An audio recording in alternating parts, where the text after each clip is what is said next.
Innal hamdalillah nahmaduhu wa nasta'inuhu wa nastaghfiruhu wa natubu ilayhi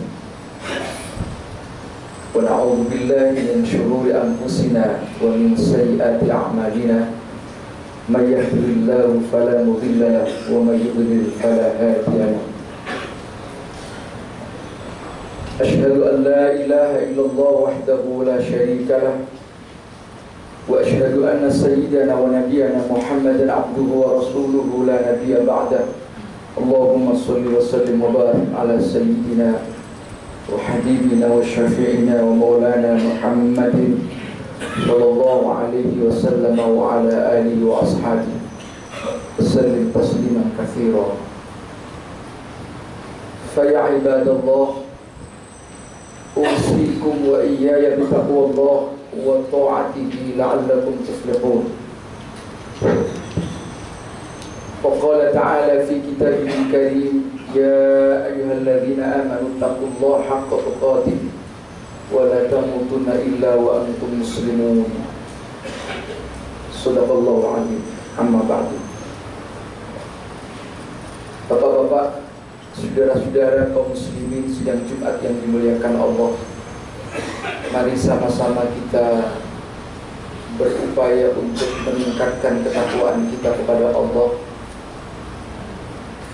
Dengan pengertian kita selalu berupaya untuk melaksanakan perintah-perintah Allah, dibarengi dengan usaha yang sungguh-sungguh agar kita bisa meninggalkan larangan-larangan Allah Subhanahu wa ta'ala. Bapak-bapak, saudara-saudara, khutbah hari ini saya akan menyampaikan pesan-pesan Jumat dengan satu tema, imamun adil, pemimpin yang adil. Ada satu ayat yang sering dijadikan sebagai penutup khutbah, dan itu hampir selalu dibaca oleh para khatib. Ayat itu berbunyi, innallaha ya'muru bil adli wal ihsan wa ita'i dzil qurba wa yanha 'anil fahsya'i wal munkari wal baghi ya'idzukum la'allakum tadhakkarun. Mengapa ayat ini kok dipilih sebagai penutup khutbah, bahkan di setiap khutbah Jumat? Begini bapak-bapak, saudara-saudara, pada pemerintahan Khalifah Umar ibnu Abdul Aziz, beliau seorang khalifah melihat praktek politik yang berkembang sebelumnya. Tidak sedikit para politisi yang berbuat tidak adil, apalagi berbuat ihsan. Ihsan artinya berbuat baik, tidak sembarang baik, tapi baiknya di atas rata-rata. Apalagi berbuat adil dan ihsan itu ditujukan kepada lawan politiknya. Hampir praktek politik, siapapun yang menang akan menghabisi orang-orang yang kalah. Jangankan orang yang kalah, cuman ikut membela orang yang kalah saja bisa-bisa dihabisi oleh orang yang mendapatkan kemenangan. Nah, oleh karena itu para hadirin yang dimuliakan Allah, Umar ibnu Abdul Aziz ingin melakukan reformasi dalam praktek birokrasi yang cenderung rata-rata tidak menerapkan sistem keadilan dan kebajikan. Itu sebabnya Umar ibnu Abdul Aziz mengajak kepada para ulama, para tokoh masyarakat, tokoh agama, bagaimana caranya menyampaikan pesan kepada masyarakat. Nah, ternyata pesan yang paling efektif disampaikan kepada masyarakat adalah ketika khutbah Jumat. Dan itu pun mengambil posisi yang paling akhir. Karena apa? Karena semua pendengar ketika khutbah Jumat, begitu dibacakan doa, tidak ada satupun yang tidak mendengarkan, yang ngantuk-ngantuk pun sudah bangun. Itu sebabnya pernyataan atau menyampaikan kalimat innallaha ya'muru bil adli wal ihsan itu disampaikan oleh para khatib setelah menutup dengan doa.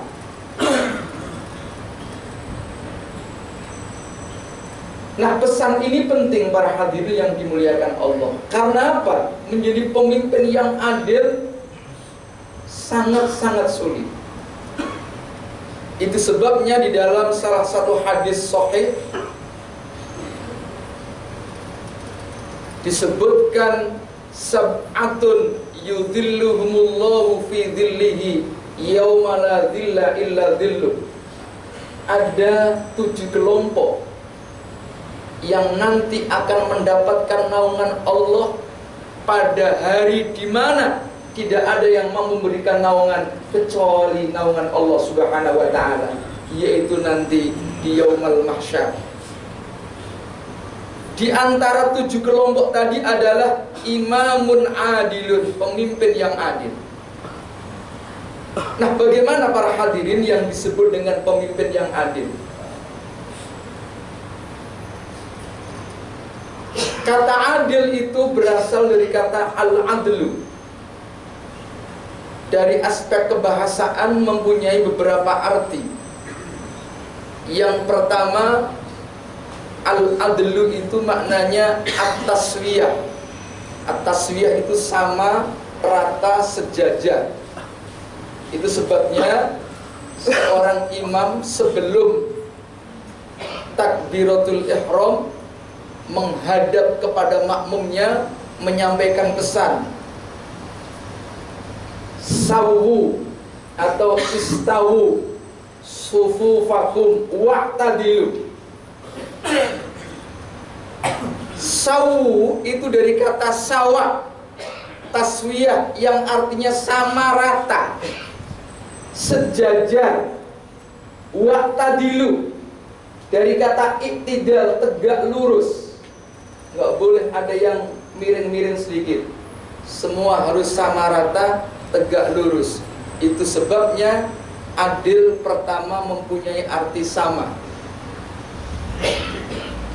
Ketika di kantor ada pembagian hadiah, dibagi satu-satu lalu ada yang mendapatkan 2, suka ada yang protes, baginya yang adil dong. Kenapa? Karena ada yang dapat bagian lebih dari 1. Maka dia menuntut supaya adil agar baginya sama rata. Semua adalah punya hak yang sama. Nah, pemimpin yang adil artinya pemimpin yang bisa menempatkan rakyatnya pada posisi sejajar, sama rata.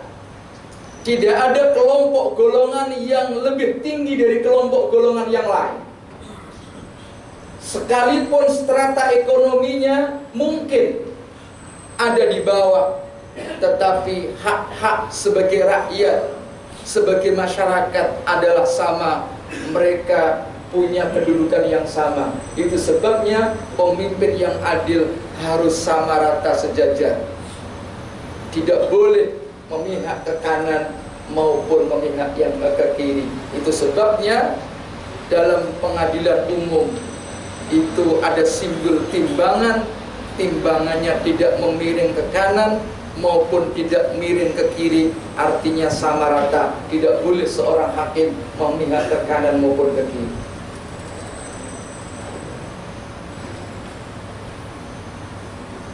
Para hadirin Hadirin yang dimuliakan Allah. Yang kedua,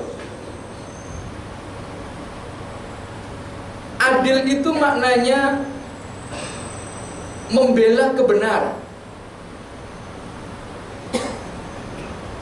Apa itu kebenaran? Dalam pandangan Islam tentu kebenaran itu adalah segala sesuatu yang sesuai dengan prinsip-prinsip ajaran Al-Quran maupun prinsip-prinsip yang ada dalam ajaran sunnah Rasulullah Sallallahu Alaihi Wasallam. Termasuk adalah kesepakatan kita bersama, tradisi, kebiasaan yang tidak berlawanan dengan Al-Quran maupun Al-Hadis. Itu adalah sebuah kebenaran. Itu sebabnya banyak yang digunakan untuk menjadi sebuah simbol kebenaran. Ada orang menggunakan simbol kebenaran itu dengan bahasa kanan,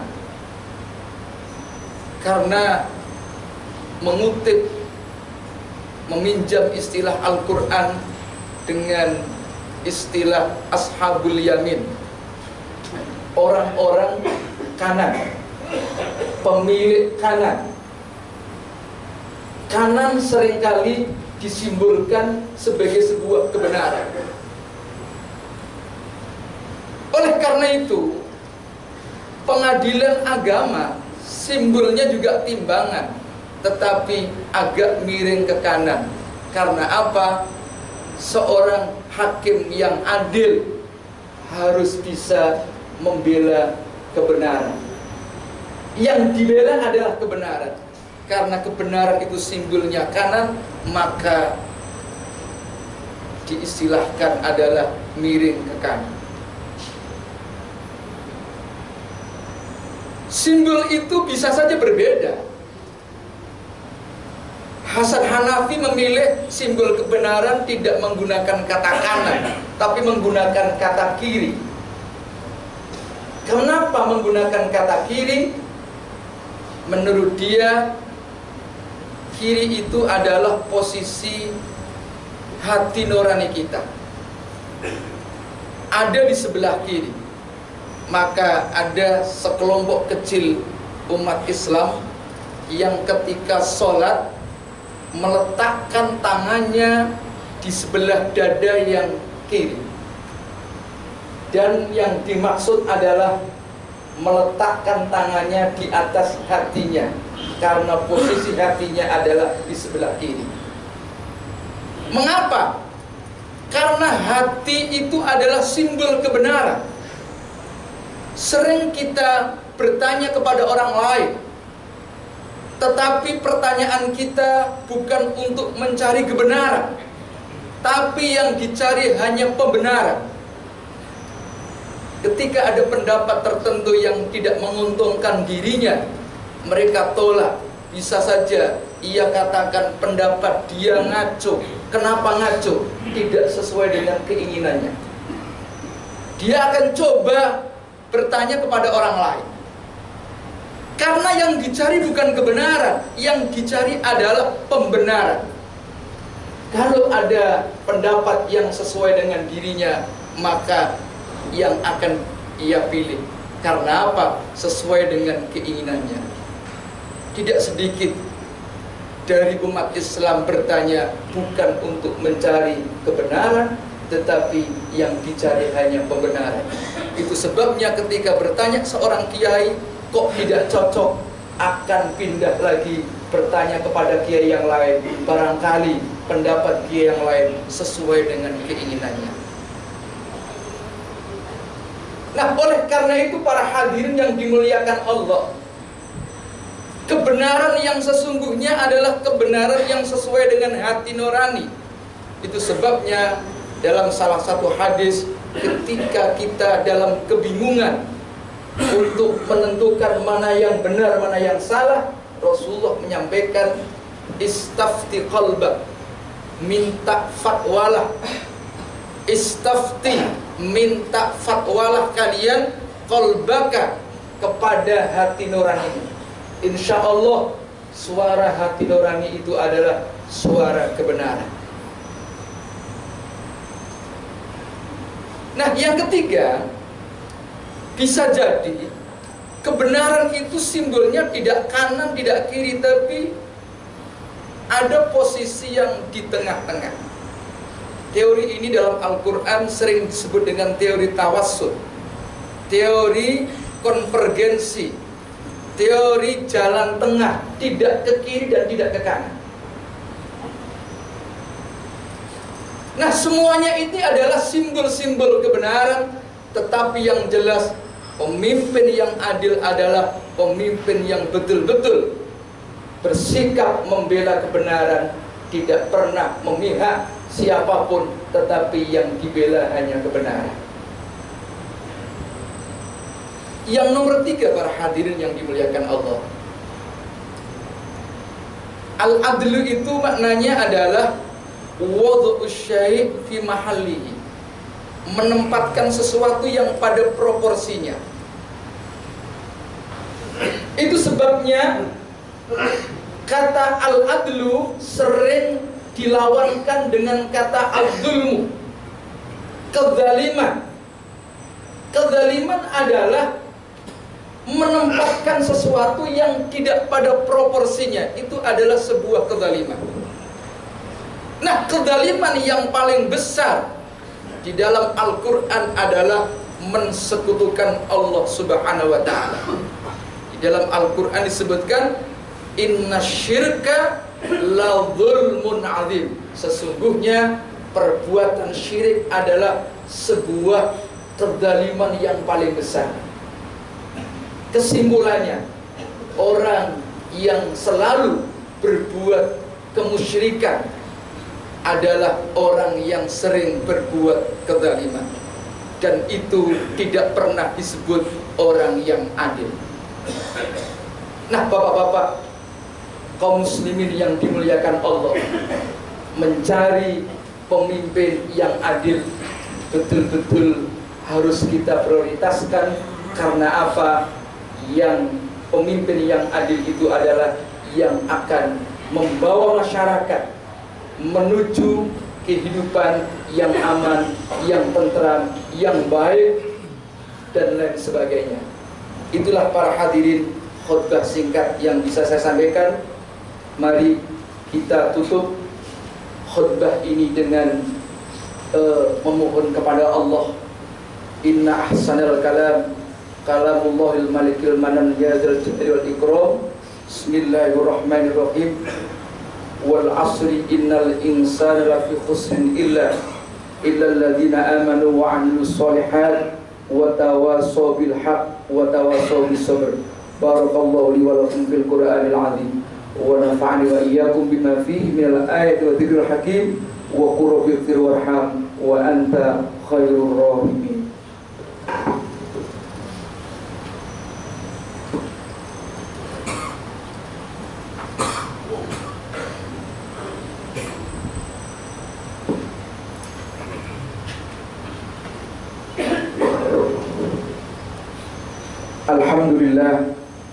Alhamdulillahilladzi arsala rasulahu bil huda wa dinil haqq liyudhhirahu 'ala din kullihi wa kafaa billahi shahida. Asyhadu an la ilaha illallah wahdahu la syarika lah wa asyhadu anna sayyidana wa nabiyyana Muhammadan 'abduhu wa rasuluh. Allahumma shalli wa sallim wa barik 'ala sayyidina Muhammadin wa 'ala alihi wa ashabihi sallim tasliman katsiran. Fa ya ayyuhal muslimuna al-kiram ittaqullaha mastata'tum faqad fazal muttaqun wa'lamu anna Allah shalla 'ala nabiyyi katima wa qala ta'ala innallaha wa malaikatahu yusalluna 'alan nabiy ya ayyuhalladzina amanu sallu 'alaihi wa sallimu taslima. Allahumma shalli 'ala sayyidina Muhammad sayyidil awwalin wal akhirin wa 'ala alihi wa ashabihi wa 'ala arba'atil khulafa'ir rasyidin sadatina Abi Bakr wa Umar wa Uthman wa Ali radhiyallahu anhum wa 'ala tabi'in والتابع التابعين ومن تبعهم بإحسان إلى يوم الدين وارضى معهم برحمتك يا أرحم الراحمين. اللهم اغفر للمسلمين والمسلمات والمؤمنين والمؤمنات الأحياء منهم والأموات. اللهم اجعل جمعنا هذا جمعا مرحوما وتفرقنا من بعده تفرقا معصوما. اللهم لا تدع لنا في مجلسنا هذا ذنبا إلا غفرته ولا عيبا إلا سترته ولا هما إلا فرجته ولا مريضا إلا شفيته ولا حاجة من حوائج الدنيا والآخرة إلا قضيتها يا أرحم الراحمين. ربنا آتنا في الدنيا حسنة وفي الآخرة حسنة وقنا عذاب النار والحمد لله رب العالمين. عباد الله، إن الله يأمر بالعدل والإحسان وإيتاء ذي القربى وينهى عن الفحشاء والمنكر والبغي يعظكم لعلكم تذكرون ولذكر الله أكبر.